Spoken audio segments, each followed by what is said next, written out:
అందరికీ నమస్తే. ఒక వ్యక్తి పైన ఎంపీ ఈటెల రాజేందర్ దాడి చేసిండు. ఆ వీడియో అందరూ చూసిర్రు. అక్కడితో మన వీడియో స్టార్ట్ చేద్దాం. ఒకసారి ఆ వీడియో చూడండి, తర్వాత మాట్లాడదాం.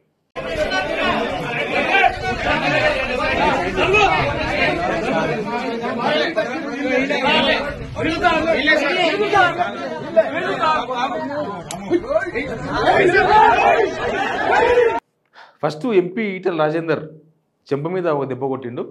తర్వాత బీజేపీ కార్యకర్తలు ఈటెలందరూ అనుచరులు వాళ్ళు కూడా అటాక్ చేశారు ఆయన పైన. ఆయన ఎవరు అంటే ఆయన ఒక రౌడీ షీటర్ అని చెప్తున్నారు కొంతమంది. కొందరేమో అక్కడ బెదిరించి రియల్ ఎస్టేట్ వ్యవహారం నడిపిస్తున్నాడు. ఆయన ఇంపార్టెంట్ వ్యక్తి కాదు, ఆయన వెనుక చాలా పెద్ద పెద్దోళ్ళు ఉన్నారు. ఆయన ఒక్కడే కాదు, అట్లాంటి వాళ్ళు కొంతమంది ఉన్నారు. ఏజెంట్స్గా తయారైపోయినారు వాళ్ళంతా. మామూలుగా ఏజెంట్లు అంటే ఎక్కడన్నా మంచి ప్లాట్ ఉంటే ఓనర్కి అమ్మించి కమిషన్ తీసుకుంటారు. వీళ్ళు అట్లా కాదు, ఇదంతా దౌర్జన్యం, రౌడీయిజం. ఎవరో ఒకరు ఉన్నారు, హర్ష కన్స్ట్రక్షన్స్. బహుశా హర్ష కన్స్ట్రక్షన్స్ అంటే అది ఎవరిదో, కానీ దాని వెనుక ఇంకా ఎంత పెద్ద మనుషులు ఉన్నారో తెలియదు. అదొక వెంచర్. ఏ వెంచర్ అంటే అది కొర్రెముల రూటు. మనకు మేడిపల్లి దాటిన తర్వాత కొర్రెముల రూట్ ఉంటుంది, పోచారం మున్సిపాలిటీ కిందకి వస్తుంది. అక్కడ 1985లో 149 ఎకరాల వెంచర్ వేసారట. అప్పుడు వెంచర్ వేసినారు, అప్పట్లో కొన్నారు. తర్వాత కొంతమంది ఇల్లు కట్టుకున్నారు, కొంత ఎప్పటికప్పుడు అమ్ముకుంటూ చేతులు ఒరిజినల్ ఓనర్సే అమ్ముకుంటూ వచ్చిండ్రు. కానీ 1985లో రిజిస్ట్రేషన్ చేసుకున్న వాళ్ళు ఉంటారు కదా, 85లో రిజిస్ట్రేషన్ చేసుకోవడం, లేకపోతే ఒకసారి ఎప్పుడో ఆ 90స్లోనో ఎప్పుడో 2000 సంవత్సరంలోనో రిజిస్ట్రేషన్ చేసి ఉంటారు కదా, అమ్ముకొని ఉంటారు కదా.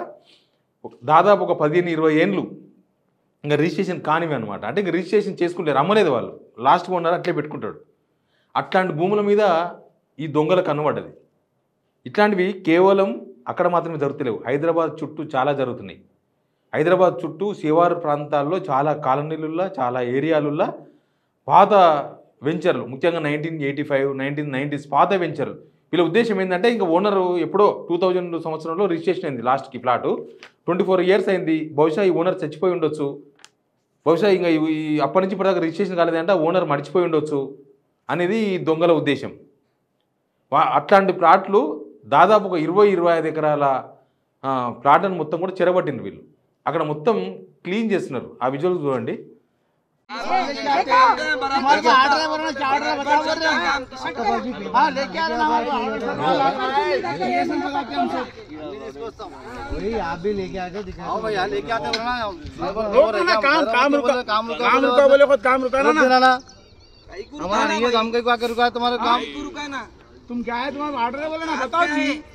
ఇక్కడ స్థానికులతో గొడవలు అవుతున్నాయి. ఆ లోకల్గా ఉన్న వాళ్ళు అసలు మీరంతా ఎవరు, ఎందుకు వచ్చి ఇక్కడ ఈ వెంచర్ మొత్తం క్లీన్ చేస్తున్నారు అంటే వాళ్ళతోన గొడవలు, వాళ్ళతోన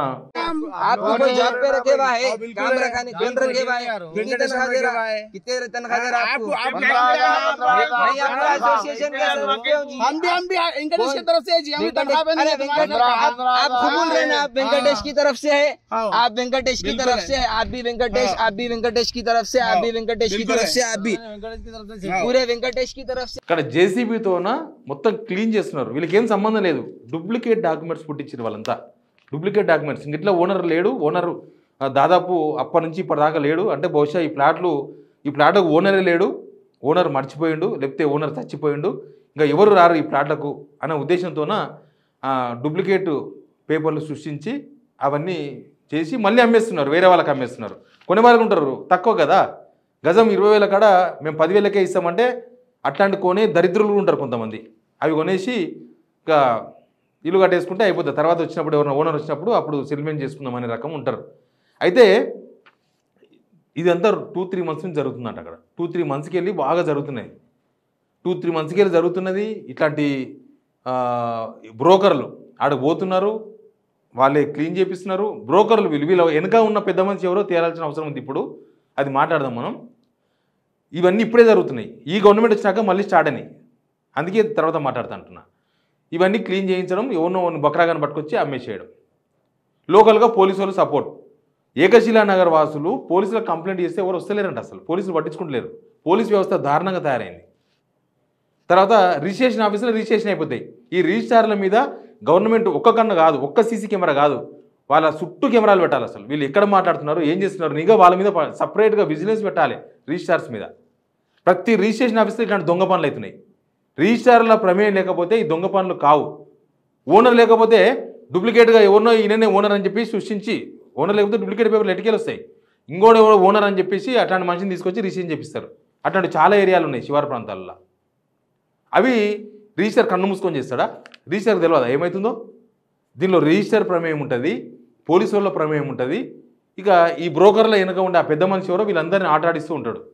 బలయ్యేది ఎవరంటే ఈ ప్లాట్ల యజమానులు, అక్కడ ప్లాట్లు కొంటున్న వాళ్ళు, వీళ్ళందరూ బలవుతారు.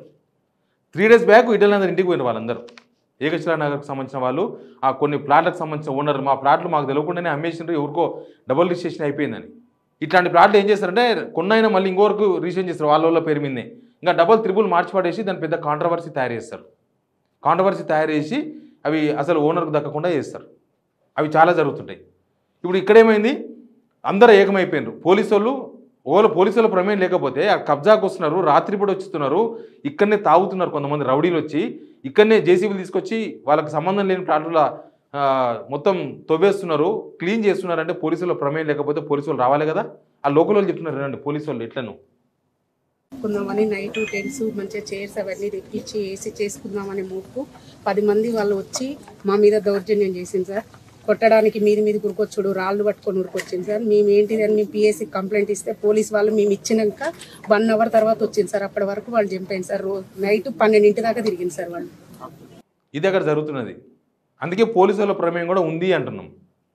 పోలీసు వాళ్ళు కనుక కరెక్ట్గా ఉంటే ఆ దొంగలు రారాడికి, రిజిస్టర్లు కరెక్ట్గా ఉంటే రిజిస్ట్రేషన్లు కావు, ఈ దొంగలు ఏం చేయలేరు. ఇట్లాంటివి జరుగుతున్నాయి, హైదరాబాద్ చుట్టూ జరుగుతున్నాయి. అయితే ఈ పెద్ద మనిషి ఎవరు, ఇదంతా చేపిస్తున్న ఈ బ్రోకర్లకు ఒక లీడర్ ఉన్నాడు. ఆ లీడర్ ఎవరు, అనేది ఇప్పుడు తేలాల్సిన అవసరం ఉంది. ఈ మధ్యనే స్టార్ట్ అయింది. లోక్సభ ఎలక్షన్స్ తర్వాత ఈ దందా స్టార్ట్ అయింది. లోక్సభ ఎలక్షన్స్ ముందు కాలే, లోక్సభ ఎలక్షన్స్ తర్వాత స్టార్ట్ అయింది. కాబట్టి ఎవరా దొంగ? కాంగ్రెస్ నాయకులు ఉన్నారని చెప్తున్నారు. దీని వెనుక కాంగ్రెస్ నాయకులు ఉన్నారు. కాంగ్రెస్ నాయకుల ప్రమేయం లేకుండా అయితే లేదు పని అక్కడ. అందుకే లోక్సభ ఎలక్షన్స్ తర్వాత ఇక్కడ ఆ దొంగ వీళ్ళందరినీ బ్రోకర్లను పెట్టుకొని పని చేపించుకుంటున్నాడు. ఆ దొంగ ఎవరో తేల్చాల్సిన అవసరం ఉంది. పేదల భూములను డబుల్ రిజిస్ట్రేషన్ చేసి డబ్బులు సంపాదించే ప్రక్రియలో ఉన్నారు. బహుశా ధరణి ఇవన్నీ ఎత్తేసింది దీనికోసమేనా అనిపిస్తుంది. ఇప్పుడు ధరణి ఎత్తేసిండ్రు, సర్వర్ పనిచేస్తలేదంట. మొత్తం నెల రోజులు ఇంకా గడిపిడు మొత్తం. అసలు ఎవరి ప్లాట్లు ఎవరు ఎక్కడ అమ్ముకుంటారో, ఎక్కడ ఎవరి మీద రిజిస్ట్రేషన్ అవుతుందో ఎవరికి తెలియదేమో బహుశా. ఇప్పుడు ఈటెల రాజేందర్ కొట్టింది న్యాయమా అన్యాయమా అనే విషయంలో 2 పాయింట్స్ ఉన్నాయి. ఒకటి, ఇక్కడ అన్యాయం జరుగుతుంటే పోలీసులు పట్టించుకోలే, అన్యాయం జరుగుతుంటే ఏ ఆఫీసర్ పట్టించుకోలే. ఇక్కడ పేదల భూములు డబుల్ రిజిస్ట్రేషన్ చేస్తుంటే కన్ను మూసుకొని రిజిస్ట్రేషన్ చేసుకుంటా ఒక ప్లాట్కి ఎన్ని పైసలు తీసుకున్నారో కానీ రిజిస్ట్రేషన్ అయిపోతున్నాయి. అప్పుడు ప్రత్యామ్నాయం ఎవరో ఒకరు నిలవాలి, అది ఈటెల రాజేందర్ నిలిచిండు. అందుకే పోయి అటాక్ చేసిండు. చట్టాన్ని చేతులకు తీసుకోవచ్చా ఒక ఎంపీ అంటే? వ్యవస్థలన్నీ కూడా నాశనం అయినప్పుడు, వ్యవస్థలన్నీ కూడా కుమ్మక్కైనప్పుడు ఇట్లాంటి పరిణామాలు జరుగుతాయి. వ్యవస్థలు సరిగ్గా పనిచేస్తే ఈటెల రాజేందర్ పోయి దాడి చేయాల్సిన అవసరం లేదు. ఇక ఈటెల రాజేందర్ పోతూ ఉంటే వీళ్ళందరూ 3 days బ్యాక్ ఈటెల రాజేందర్ ఇంటికి పోయి మీరు రావాలి సార్ మా దగ్గర ఇట్లా జరుగుతుంది అని అంటే, ఈయన ఇవాళ వస్తాడని తెలిస్తే పొద్దున్నుంచి అక్కడ టెంట్ వేసినట్టు ఒకటి. ఆ రౌడీలు ఉంటారు కదా ఈ బ్రోకర్లు, వాళ్ళు వీడికి ఎట్లా వస్తాడో చూస్తాం, ఎంపీ ఈటెల రాజేందర్ ఎట్లా వస్తాడో చూస్తాం, మొత్తం టెంట్ వీకేస్తాం అని ఆ ఊరోళ్ళందరినీ బెదిరిస్తున్నాడు. అక్కడ ఉన్న వాళ్ళని, ఆ ప్లాట్ ఓనర్స్ని, ఆ పక్కన ఉన్న ఏకశిలా నగర్ వాళ్ళని, వాళ్ళందరినీ బెదిరింపులకు గురి చేస్తున్నారంట. ఎంపీ వస్తే ఆ గుండాలు ఈటెల రాజేందర్కి ఎదురుబడి వస్తున్నారంటే దానికి అర్థమైంది వాళ్ళ వెనుక ఎవడా బలమైన నేత. మళ్ళీ ఇంకో నయ్యం అయ్య పుట్టిండా? కాంగ్రెస్ వచ్చినప్పుడే నయ్యములు పుడతారు, ఈ భూముల కోసమే పుడతారు, అదే ఏరియాలో పుడతారు, అదే రూట్లో పుడతారు, అదే రూట్లో ఉప్పల్ రూట్లోనే పుడతారు, భువనగిరి రూట్లోనే పుడతారు నయ్యం. ఈ నయ్యం లాంటి వాడు కూడా మళ్ళీ పుట్టిండు. వాళ్ళని పెంచి పోషిస్తున్నది కాంగ్రెస్ గవర్నమెంట్. వాడు కాంగ్రెస్లోనే ఉన్నాడు. అందుకే ఇవన్నీ జరుగుతున్నాయి, ఈ దుర్మార్గాలు. అందుకే ఈటెల రాజేందర్ దాడి చేయడాన్ని 100% సమర్థిద్దాం. వ్యవస్థలు నాశనం అయినప్పుడే దాడులు జరుగుతాయి. హైదరాబాద్ చుట్టూ ఇట్లాంటి చాలా జరుగుతున్నాయి. ఇళ్ళున్న ఏరియాలు కూడా బాగా జరుగుతున్నాయి. హైదరాబాద్ శివారు ప్రాంతాలకు పోతే చాలా ఘోరాలు జరుగుతున్నాయి. ఈ మధ్య మరీ ఎక్కువైపోయినాయి. కాంగ్రెస్ లీడర్లే బ్రోకర్గా తయారైపోయారు. తెలుసా మీకు? ఎవరిచ్చిన ఫ్రీడమ్ ఇది? దేనికోసం ఇచ్చిన ఫ్రీడమ్? కాంగ్రెస్ వాళ్ళే బ్రోకర్లుగా మారిపోయి ఎవడో ఉంటే వాని వెనుక పని చేసుకుంటా వాడిచ్చే 10,000, 20,000, ₹1,00,000 ఆశపడి ప్లాట్లు దొంగ ప్లాట్లు అమ్ముతున్నారు, కొనేవాళ్ళు జాగ్రత్త, వ్యవస్థ పోలీస్ వ్యవస్థ నాశనం అయిపోయిందన్న అది జనాలకు పోవద్దు. రెవెన్యూ వ్యవస్థ ఈ రిజిస్ట్రేషన్లు ఏమవుతున్నాయి దాని మీద నిఘా ఎక్కడ ఉంది? లాస్ట్కి మళ్ళీ 2014 ముందు ప్లాట్ కొనుక్కుంటే ఆ ప్లాటు మనదో కాదో తెలియదు, అట్లాంటి సిచ్యువేషన్ వస్తుందేమో. సంవత్సరం తర్వాత గవర్నమెంట్ వచ్చిన సంవత్సరం అయింది, ఇట్లాంటి దారుణాలు ఇట్లాంటి చూడాలా మనం? ఇప్పుడు రియల్ ఎస్టేట్ భూముల ధరలు బగ్గుబగ్గని మండుతున్నాయి. ఈ బ్రోకర్ దొంగలు వీళ్ళందరూ యాక్టివ్ అయిపోయారు మళ్ళీ కాంగ్రెస్ గవర్నమెంట్ వచ్చిన తర్వాత. దీన్ని ఎవరు కంట్రోల్ చేయదు. వ్యవస్థలు ఫెయిల్ అయితే జనాలు కూడా దాడి చేసే రోజు వస్తుంది ఇట్లాంటి బ్రోకర్ల మీద, ఇట్లాంటి బ్రోకర్ల వెనుక ఉండే దొంగ నాకుల పైన. Please subscribe signal TV.